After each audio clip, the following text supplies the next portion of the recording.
तो बच्चों यहाँ पे देख सकते हैं फर्स्ट टर्म एग्जामिनेशन 2022 से जो आपका है क्लास 9th का, यहाँ पे देख सकते हैं साइंस का, उसका मैं ऑब्जेक्टिव आंसर के लेकर हाजिर हो चुका है, एकदम पूरा का पूरा रियल वाला आप लोग देख सकते हैं। इससे पहले हमने आपको कितनी क्वेश्चन प्रोवाइड की है जो कि आपको पूरा पूरा सही सही मैच होगी, आपको भी मालूम है बच्चों। तो मैं आपको बता दूँ आने वाले एग्जाम में भी मैं आपका इसी तरीके से हेल्प करूँगा, लेकिन एक बात याद रखिएगा, ये सब चीज़ें सिर्फ प्रैक्टिस की है, ठीक है। ये सिर्फ आपका प्रैक्टिस के लिए है, आपने कितना पढ़ा है वो सिर्फ ये बताता है। अगर आपने नहीं पढ़ा है और यहाँ पे मैं आपका टेस्ट ले रहा हूँ क्योंकि मैं क्वेश्चन बताऊँगा, अगर आपको आता है तो कहेगा कि ये तो मुझे आ ही रहा था, एग्जाम में भी आता था, आप लोग जवाब दे देते। तो बस ये स्कूल वाले सिर्फ टेस्ट लेते हैं कि आप सिलेबस में जितना पढ़ा है वो आपको आ रहा है कि नहीं, इसका टेस्ट है। और नहीं आ रहा है तो भैया आप लोग इसको याद कीजिएगा, मैं तो आपको सिर्फ प्रैक्टिस कराने के लिए बता रहा हूँ, क्योंकि स्कूल में भी इसी तरीके से प्रैक्टिस कराता है, मैं भी कराता हूँ, याद रखिएगा। तो इसमें कोई दिक्कत की बात नहीं है, ओके। ये सिर्फ ऐसे कोई बात नहीं है कि भाई गलत तरीका से हो रहा है, तो भाई ऐसा कोई बात नहीं है, क्योंकि मैं सिर्फ आपका यहाँ से भी तो बता ही रहा हूँ ना। अगर नहीं आ रहा तो आप छापी के लिए जाएगा तो कौन सा तीर मार लीजिएगा। स्कूल वगैरह में भाई क्या होता है, स्कूल में भी तो भाई आपका टेस्ट ही लिया जाता है, बस आप क्या क्या आपने पढ़ा क्या लिख के आइएगा, ठीक है। यहाँ से छाप के जाइएगा तो क्या छाप लीजिएगा, तो वहाँ पे लीजिएगा तो क्या आपको कोई नंबर वगैरह चढ़ाएगा, नहीं ना चढ़ाता भाई। फाइनल एग्जाम से मतलब है कि फाइनल में तो आपको भैया कोई नहीं हेल्प करने वाला, आपको मालूम है, आपके सिवा। आप जब तक खुद में आगे बढ़ेगा कोई नहीं हेल्प करने वाला, तो याद रखिएगा ये सबसे जरूरी है कि आप खुद को मदद कीजिए, ठीक है। तो मैं सारा का सारा ओरिजिनल क्वेश्चन आपको बता रहा हूँ, ठीक है। फटाफट आप लोग छाप लीजिएगा बच्चों, ठीक है। या आपका इस तरीके से मैं हमेशा आपका हेल्प करता रहूँगा, इसलिए हमारे चैनल पर पहली बार चैनल को जरूर सब्सक्राइब कर लीजिएगा, ओके। चलिए पहला क्वेश्चन हम लोग करते हैं, 1 नंबर से स्टार्ट करते हैं, ओके। देख लीजिए 1 से 48 क्वेश्चन है, जिसमें से हमको 40 का जवाब देना है। पहला क्वेश्चन यहाँ पे है, देख लीजिए कि त्वरण का मात्रक क्या होता है, ठीक है। तो त्वरण का मात्रक क्या होता है बाबू, तो इसका जो आपका राइट आंसर क्या हो जाएगा, तो त्वरण का ऑप्शन नंबर ए हो जाएगा इसका आंसर, ठीक है। m² होता है, ठीक है, m² - 2, ओके, ms - 2 याद रखिएगा। दूसरा नंबर क्वेश्चन है कि निम्नलिखित में कौन एक अदिश राशि है, तो 2 का right answer option number C हो जाएगा आपका, ठीक है, त्वरण, ओके। 3 नंबर क्वेश्चन है कि समय के साथ वेग में परिवर्तन की दर को कहते हैं, तो क्या कहते हैं, 3 का राइट आंसर हो जाएगा ऑप्शन नंबर सी, 3 का ऑप्शन नंबर सी हो जाएगा त्वरण, ओके। 4 नंबर क्वेश्चन देख लीजिए, 20 मीटर प्रति सेकंड की चाल से यदि कोई व्यक्ति चल रहा है तो किलोमीटर में उसकी चाल क्या होगी, तो 4 का राइट आंसर होगा ऑप्शन नंबर सी हो जाएगा, ठीक है, 4 का ऑप्शन नंबर सी हो जाएगा, 72 किलोमीटर प्रति आवर। 5 नंबर क्वेश्चन देख सकते हैं आप लोग, 5 नंबर क्वेश्चन देख लीजिए कि जब कोई वस्तु एक निश्चित बिंदु के आगे पीछे चलती है तो इस गति को क्या कहते हैं, तो यहाँ पे 5 का राइट आंसर हो जाएगा ऑप्शन नंबर ए हो जाएगा, ठीक है, यानी दुलनी गति, ओके। 6 नंबर क्वेश्चन है किसी पिंड के द्रव्यमान एवं वेग के गुणनफल को कहते हैं, तो क्या कहते हैं, तो 6 नंबर क्वेश्चन का राइट आंसर हो जाएगा ऑप्शन नंबर डी हो जाएगा 6 का, ठीक है, संवेग, ओके। 7 नंबर क्वेश्चन की ओर चलते हैं हम लोग, कह रहा है कि बल का ऐसा एक मात्रक होता है, तो क्या होता है, तो 7 नंबर क्वेश्चन का राइट आंसर होगा ऑप्शन नंबर डी हो जाएगा, 7 option D newton metre, okay. 8 number question है किसी गतिशील पिंड का वेग दुगुना करने से उसका संवेग हो जाता है, तो क्या जाता है, तो 8 का आपका राइट आंसर हो जाएगा ऑप्शन नंबर डी, 8 का ऑप्शन नंबर डी हो जाएगा आधा, ओके। यहाँ पे 9 नंबर क्वेश्चन देख लीजिए, कह रहा है कि निम्नलिखित में कौन सी राशि सदिश राशि है, तो 9 नंबर का आपका राइट आंसर हो जाएगा क्या, ऑप्शन नंबर बी, 9 का ऑप्शन नंबर बी हो जाएगा समय। 10 नंबर क्वेश्चन कह रहा है कि चाल का ऐसा मात्रक होता है, तो क्या होता है, तो 10 का राइट आंसर हो जाएगा ऑप्शन नंबर ए, ठीक है, m/s। 11 नंबर क्वेश्चन देख लीजिए, कह रहा है कि अगर दो राशियों का परस्पर ग्राफ सरल रेखा हो तो दोनों राशियां होती है, तो क्या होती है भाई, तो 11 का राइट आंसर हो जाएगा ऑप्शन नंबर सी, 11 का ऑप्शन नंबर सी हो जाता है, अनुक्रमानुपाती। 12 नंबर क्वेश्चन है किसी गाड़ी में ओडोमीटर का क्या मापता है, तो 12 नंबर का राइट आंसर क्या होगा, तो 12 का ऑप्शन नंबर सी हो जाएगा, ठीक है, ए और बी दोनों, यानी दूरी और चाल दोनों मापता है। 13 नंबर क्वेश्चन हम लोग देख लिए, 14 नंबर क्वेश्चन 13 नंबर देख लेते हैं, 12 देख लिए, वेग विस्थापन तथा समय में क्या संबंध है, तो क्या संबंध है, तो 13 का राइट आंसर हो जाएगा ऑप्शन नंबर बी, 13 का ऑप्शन बी हो जाएगा, वेग बराबर विस्थापन बाय समय, ओके। 14 नंबर क्वेश्चन है यदि कोई व्यक्ति बिंदु ए से बी तक जाता है तथा पुनः उसी रास्ते से बिंदु बी से बिंदु ए तक वापस आ जाता है तो उस व्यक्ति का विस्थापन होगा, तो क्या होगा, तो 14 नंबर क्वेश्चन का आपका आंसर क्या होगा, वो तो 14 का राइट आंसर हो जाएगा परफेक्ट आंसर 14 का ऑप्शन नंबर डी हो जाएगा, ठीक है, इनमें से कोई नहीं। 15 नंबर क्वेश्चन है, 15 नंबर क्वेश्चन कह रहा है किसी वस्तु के जड़त्व की माप को क्या कहते हैं, तो क्या कहते हैं, तो 15 का यहाँ पे राइट आंसर हो जाएगा ऑप्शन नंबर ए, 15 का ऑप्शन नंबर ए हो जाएगा, ठीक है, द्रव्यमान। 16 नंबर क्वेश्चन कह रहा है यहाँ पे देख लीजिए कि एक समान त्वरण गति के लिए औसत वेग है, तो क्या है, तो 16 नंबर का राइट आंसर क्या होगा, 16 का ऑप्शन नंबर सी हो जाएगा, ठीक है, u+v/2, ओके। 17 नंबर क्वेश्चन निम्नलिखित कोशिकांगों में से किसे आत्मघाती थैली कहते हैं, तो किसे, 17 का राइट आंसर क्या होगा, तो 17 का ऑप्शन नंबर ए हो जाएगा, ठीक है, लाइसोसोम। 18 नंबर क्वेश्चन है कि इनमें कौन चयनात्मक परागम्य झिल्ली है, तो कौन है भाई, तो 18 नंबर क्वेश्चन का राइट आंसर कौन होगा, तो ऑप्शन नंबर सी हो जाएगा, ठीक है, कोशिका झिल्ली। 19 नंबर क्वेश्चन देख लीजिए, 19 नंबर कह रहा है कि कोशिका में राइबोसोम की अनुपस्थिति में कौन सा कार्य संपादित नहीं होगा, तो 9 नंबर का क्या आंसर, तो 9 नंबर का हो जाएगा ऑप्शन नंबर बी हो जाएगा, ठीक है, उत्सर्जन। 20 नंबर क्वेश्चन देखिए कि जंतु कोशिका के सबसे बाहरी घेरे को कहते हैं, तो क्या कहते हैं, तो 20 का राइट आंसर हो जाएगा ऑप्शन नंबर डी, ओके, कोशिका झिल्ली।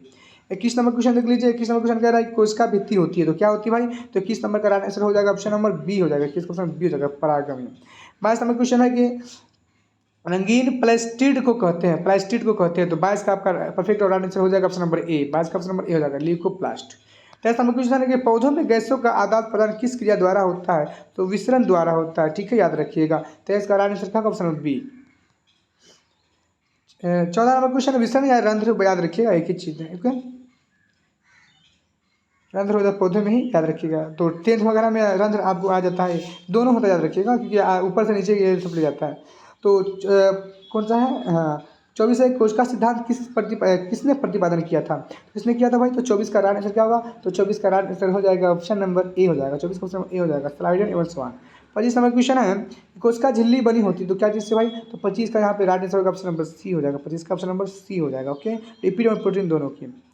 चलिए अगले क्वेश्चन पे चलते हैं। 26 कह रहा है कि प्लास्टिड एवं माइटोकॉन्ड्रिया में क्या समानताएं हैं? तो बताइए। 26 का राइट आंसर क्या होगा? 26 का ऑप्शन नंबर डी हो जाएगा, ठीक है। 26 का ऑप्शन नंबर डी, इनमें सभी सारे। 27 है किसके द्वारा मिट्टी से जल और खनिज लवण पत्तियों तक पहुंचाया जाता है? तो किसके द्वारा भाई? तो मिट्टी से दर द्वारा, है ना, यानी पौधे के नीचे रहता है, ठीक है। तो भाई किसके द्वारा? तो बताइए। खाना देखिए, सबसे पहले आपको बता दूं, जालम फलम, जालम नीचे से खनिज लवण पहुंचाता है, फलम पूरा खाना बनने के बाद बांटता है, याद रखिएगा, ठीक है। तो यहाँ पे आपका राइट आंसर हो जाएगा 27 का परफेक्ट और right answer option number A हो जाएगा, जालम, ठीक है। 28 क्वेश्चन है पौधों की लंबाई किस ऊतक द्वारा बढ़ती है? भाई किसके द्वारा बढ़ती है? तो 28 का राइट आंसर हो जाएगा ऑप्शन नंबर ए, ठीक है। पार्श्वस्थ विभज्योतक, ठीक है, पार्श्वस्थ विभज्योतक। 29 है कि पादप कोश का भित्ति किस पदार्थ की बनी होती है? तो 29 का राइट आंसर क्या होगा? तो ऑप्शन नंबर बी हो जाएगा, ठीक है, सेल्यूलोज की, ओके। 30 नंबर क्वेश्चन है कि प्रोकैरियोट्स जीव होते हैं। तो भैया जीव होते हैं, तो 30 का राइट आंसर हो जाएगा तो ऑप्शन नंबर का सी होगा। 30 का ऑप्शन नंबर सी हो जाएगा, ए और बी दोनों, यानी बहु कोशिकीय एक कोशिकीय, ये दोनों जीव होते हैं।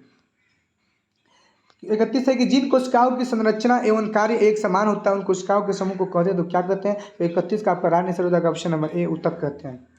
32 नंबर क्वेश्चन है कि निम्नलिखित में किस कोशिका अंग को अपना डीएनए एवं राइबोसोम होता है? तो 32 का यहाँ पे आपका राइट आंसर हो जाएगा ऑप्शन नंबर ए, ठीक है, माइटोकॉन्ड्रिया का। 33 नंबर क्वेश्चन है किसी ठोस पदार्थ का सीधे गैस में परिवर्तन कहलाता है, तो क्या कहलाता है? 33 का राइट आंसर क्या होगा? ऑप्शन नंबर डी हो जाएगा, ठीक है, इनमें कोई नहीं। 34 नंबर क्वेश्चन देख सकते हैं, कह रहा है कि पदार्थ की चतुर्थ अवस्था को क्या कहते हैं? तो क्या कहते हैं? 34 का option number D right answer का प्लाज्मा कहते हो, क्या। 35 नंबर कह रहा है कि 20 डिग्री सेल्सियस पर जल की भौतिक अवस्था क्या होती है? यानी उसका जो कोई भी चीज़ को गर्म करने के रखिएगा तो उसका गर्म करने के बाद क्या उसका अवस्था होता है? तो गर्म कीजिएगा तो 20 डिग्री से, तो 35 का राइट आंसर हो जाएगा ऑप्शन नंबर बी हो जाएगा, द्रव, ठीक है, कुछ में मिक्स हो जाएगा। 36 कह रहा है गर्म के करने पर गैसों का आयतन क्या होता है भाई? तो भाई ऑब्वियसली बढ़ जाता होगा। 36 का ऑप्शन नंबर ए होगा आंसर। कोई चीज़ गर्म कीजिएगा तो बढ़ेगा ना ताप उसका। 37 नंबर क्वेश्चन देख लीजिए कि जिस तापमान पर कोई ठोस पिघल का द्रव बनता है, यानी कोई तापमान आ रहा है रोशनी सूरज की, इससे आप आग वगैरह चला है, ठीक है, या गैस वगैरह पे कोई ठोस चीज़ जो पिघलता है, द्रव बन जाता है, उससे क्या करते हैं? तो भाई क्या कहते हैं? जैसे बर्फ वगैरह हो गया वो सब पिघलता है ना, बहुत चीज़ें हैं। 37 का आंसर क्या हो जाएगा? 37 का ऑप्शन नंबर बी हो जाएगा, गलनाक। 38 नंबर क्वेश्चन है कि कौन से पदार्थ का ठोस रूप शुष्क बर्फ के नाम से जाना जाता है? और मैं एक बता दूं, बहुत के एक दो आंसर वगैरह इधर से उधर हो तो आप लोग खुद से कर रजिस्ट कर सकते हैं, क्योंकि भाई खोजने में काफ़ी समय लगता है, आपको भी मालूम है, ठीक है, याद रखिएगा। तो इधर से उधर हो जाता है। तो 38 नंबर क्वेश्चन का आंसर क्या होगा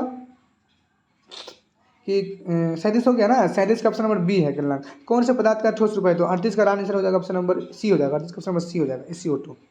39 नंबर क्वेश्चन देख लीजिए, कह रहा है कि हवादार जगहों पर द्रव के वाष्पन का वेग क्या होता है भाई? तो 39 नंबर क्वेश्चन का आंसर बी हो जाएगा, ठीक है, 39 का ऑप्शन नंबर बी, बढ़ जाता है। 40 नंबर क्वेश्चन है गैस का द्रव में परिवर्तन कहलाता है, क्या कहलाता है? तो 40 का ऑप्शन नंबर राइट आंसर हो जाएगा, 40 का भाई ऑप्शन नंबर सी हो जाएगा, ठीक है, संघनन। 41 नंबर क्वेश्चन है कि पदार्थ के कणों को एक साथ बांध कर रखने वाला बल कहलाता है, क्या कहलाता है? तो 41 का राइट आंसर हो जाएगा ऑप्शन नंबर सी है, 41 का ऑप्शन नंबर सी हो जाएगा, अंतराणविक बल, ओके। 42 नंबर क्वेश्चन है किसी पदार्थ का केल्विन में ताप 373 केल्विन है, सेल्सियस या सेंटीग्रेड में इसका तापमान होगा, कितना होगा भाई? तो 42 का आपका राइट आंसर हो जाएगा ऑप्शन नंबर ए होगा, ठीक है, 100 डिग्री सेल्सियस पर। 43 नंबर क्वेश्चन देख लीजिए, केल्विन निम्नांकित में किसका मात्रक है? तो 43 का आपका राइट आंसर कौन होगा? तो 43 का ऑप्शन नंबर बी हो जाएगा, ठीक है, बी तापमान का। 44 नंबर क्वेश्चन है कि बर्फ का पिघलना बर्फ का एक टुकड़ा जल की सतह पर तैरता है क्यों? तो 44 का आंसर क्या होगा? तो भाई 44 का आपका perfect answer option number C हो जाएगा, 44 का ऑप्शन नंबर सी हो जाएगा, बर्फ जल से हल्का होता है। 45 है कि निम्नलिखित में कौन मिश्रण है? तो 45 का आंसर कौन सा होता है? ऑप्शन नंबर ए, बारूद, ओके। देख लीजिए 40 की ठोस द्रव का द्रव में परिवर्तन करा तो क्या, 40 का राइट आंसर हो जाएगा ऑप्शन नंबर डी, 40 को हम डी, इनमें से कोई नहीं। 47 नंबर क्वेश्चन है, निम्नलिखित में मिश्र धातु कौन है, तो कौन है, तो 47 नंबर का राइट आंसर होगा ऑप्शन नंबर ए, ठीक है, पीतल। मैं आपको बता दूं, देखिए आपको मात्र सिर्फ 1 से 40 तक का जवाब देना है, जो इसमें से आप आए बीच बीच से कोई डाल सकते हैं, ऐसा नहीं पहला क्वेश्चन नहीं आया भाई दूसरा क्वेश्चन नहीं करेंगे, ऐसा नहीं है, दूसरा नंबर को डायरेक्ट हम गोला मार सकते हैं, ठीक है, याद रखिएगा। जो हमको नहीं याद है मात्र आपको 40 को करना है ना, जो 40 को आपको समझ में आ रहा है उसको मारिए, ठीक है, जो आपको याद है, किसी को डाउट नहीं तो बाद में मार लीजिएगा, डाउट हो तो उसको छोड़ के लास्ट में कर सकते, कोई दिक्कत नहीं है, ठीक है। तो लास्ट क्वेश्चन है कि विलियन किस प्रकार का मिश्रण है, किस प्रकार का मिश्रण है, मैं आपको बता दूं, इसका आंसर बताने से पहले पीडीएफ वगैरह लेना चाहता हूँ हमारा वीडियो देखिए, उसको डिस्क्रिप्शन में टेलीग्राम का लिंक है, पूरा का पूरा आपको वीडियो मिल जाएगा, ठीक है, याद रखिएगा।